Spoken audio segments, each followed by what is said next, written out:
সেখান থেকে অন্য দেশে যাওয়ার কোনো রাস্তা নাই। এটা তাদের সুবিধার জন্য এটা করেছে। পাশের রাষ্ট্র হওয়া উচিত ছিল বন্ধু, কিন্তু আমাদের সাথে সবকিছু তারা করেছে অবন্ধুত্ব এবং এক কথায় বলবো স্বার্থ।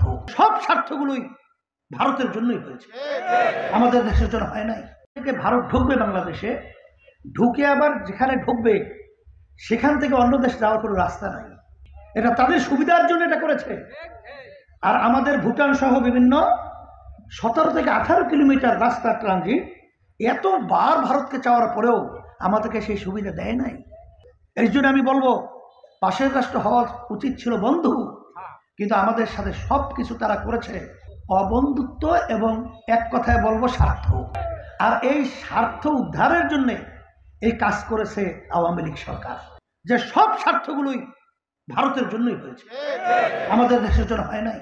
আমরা 53 বছরে বহু সরকার দেখেছি, আবার তারা নতুনভাবে ক্ষমতা এসে আমাদেরকে নতুনভাবে আবার কি তারা আমাদেরকে নতুন অভয়, নতুন সুন্দর একটা কি কয়, আপনি বলেন রসগোল্লা যাই কর, এগুলো আমাদেরকে নতুনভাবে কি দেবে? দেওয়ার মতো কিছু নাই। সেই হিসাবে বলবো আসেন আমরা সবাই একত্রিত হই দেশ গড়ার জন্যে, ইসলামের পক্ষে, মানবতার পক্ষে, ইসলামের পক্ষে একটা বাক্স যেন আমরা পাঠাতে পারি।